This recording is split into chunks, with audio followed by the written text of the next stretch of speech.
welcome to another episode of Nonstop Nick Hill. Now I'm going to try to tell you where I am, but I really don't have any idea. I'm trying to discover it all myself at the moment. But I try to make Thursdays no plan Thursdays, which means you're just going to do whatever you want that day without any plan. And so I'm finding myself having taken a shared taxi from Dakar 2.5 hours to the city of Touba. Touba is actually the second largest city after Dakar in Senegal, but nobody really visits it. It's not on the coast. It's about a 2.5 hour drive inland from Dakar, but it is the site of one of the largest mosques in West Africa. When I first came to Senegal in Saint Louis, I saw photos of a man cloaked in white kaftan, stencil graffiti of his figure, stickers of his figure everywhere, on taxis, on the doors of stores, pretty much everywhere you go. And then I also heard a lot of chanting, which I had never heard before. But I figured it had something to do with the local worship here, be it Sufism, be it the local traditions. And I then figured that, the two of those were probably going to go together, especially when I kept seeing stores being named Lamp Falu, or also everything being named after Sheikh Ahmadu Bamba. And so with a little Googling, I found out that it was all tied to a physical location, and that physical location is here in Touba. Sheikh Ahmadu Bamba is the man who's responsible for transforming Touba from a small village into the second largest metropolitan area in Senegal today. He was the founder of a Sufi order, or a chain of disciples and teachers in the Sufi mystical tradition, and the name of that tradition here in Senegal is called Al-Mouridi. Al-Mourid is just anybody who desires to learn, who desires to be a part of the Sufi tradition with their teacher and serving as a disciple. Today, up to 40% of Senegal's population claims to be adherents of the Al-Mouridi tradition. The construction of this mosque started in the late 1800s, in the 1880s, and was only finished in the 1980s. So it's not a particularly old mosque. The figure of Sheikh Ahmadu Bamba himself is also a quite complex one. He was a part of the pacifist struggle against colonization, seeking to bring Senegal from a sort of colonial alienation under the French back to its own identity with Islam at its center. Therefore, Bamba was exiled from Senegal on 2 occasions, and he was also tortured by the French. However, that only made him into more of a martyr for his adherents. Many mystical, legendary tales were surfaced around how he fought the torture by the colonists, and that only made him more of a legendary figure here in Senegal. I just had lunch of mafe with the caretaker staff at the mosque here. I just had a couple of bites of food, but not a lot, so I think I'm going to have to eat again. But it was just a good experience. They showed me around the mosque, and as well as took me to the library here, which holds a bunch of publications by Bamba himself, as well as works on all sorts of sciences, geography, Islamic arts. La salle de pause, ça c'est sciences religieuses, on l'appelle les sciences religieuses, du Uluma. C'est écrit en arabe et il y a des traductions en français. Apart from seeing the library, I also learned that Touba actually holds a special legal status here in Senegal, which means that the laws that are applied to the rest of the country don't actually apply here.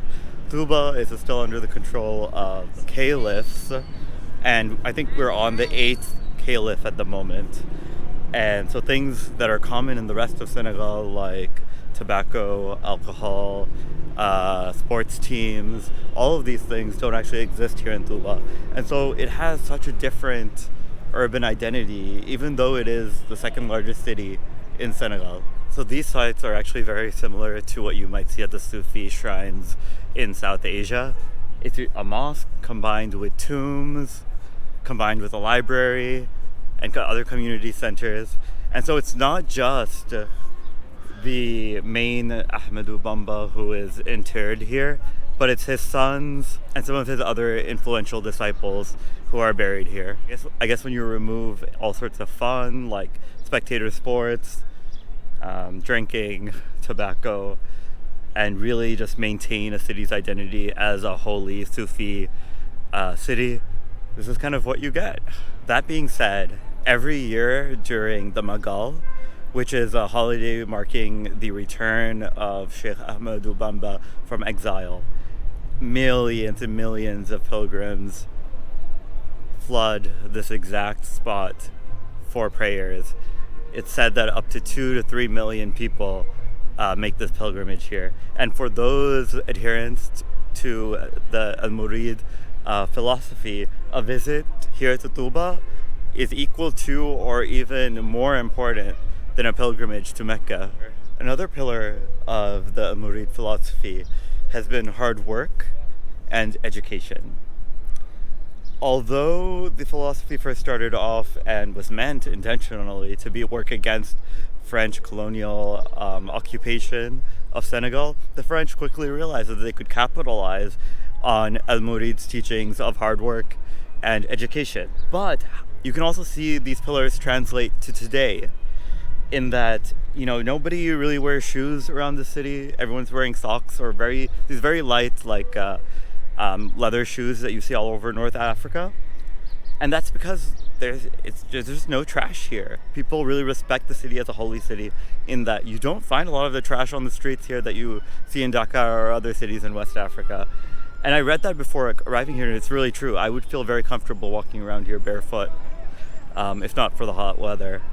Another unique and sort of otherworldly aspect of this being Senegal's second largest city is that there are no restaurants or hotels officially here in Touba.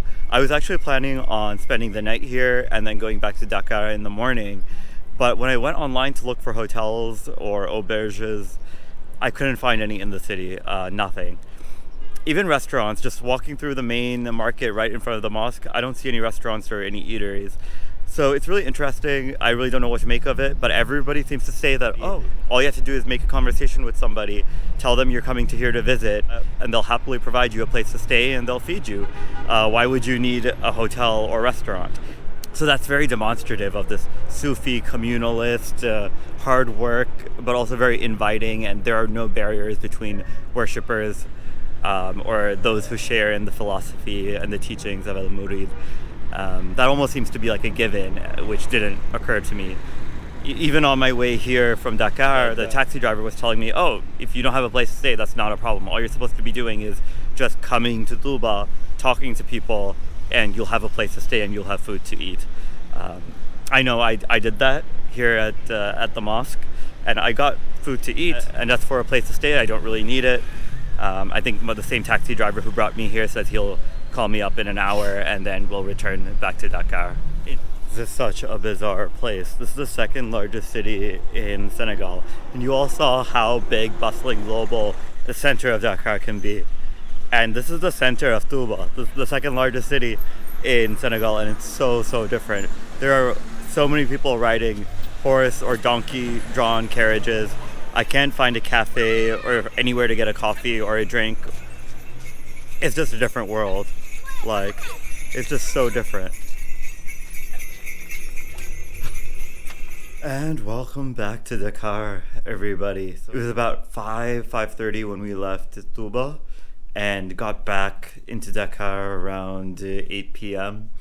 So I'm actually in a different Airbnb than where I've been staying the past couple of days. That was just because my stay here in Dakar has been prolonged a little bit longer than I initially expected, and the other Airbnb was full today. So I'm here in this other spot that isn't too far from where I was initially staying. It's a nice studio apartment here. And I just went out, had some dinner because I haven't had like proper lunch today. I actually went out to a Lebanese restaurant. And that's one thing that I completely didn't expect when I first came to here to Dakar, is that at least in this neighborhood is really heavily concentrated with the Lebanese community. They're huge, and they've actually been here for a while throughout the 20th century, and they've really found their own here in the business community, now being displaced in a way by incoming Chinese businesses. But that's all a different topic. For now, I just want to say thank you for watching. I hope you learned something. Happy Thanksgiving. And with that, I'll just end the vlog. Take care and have a good night.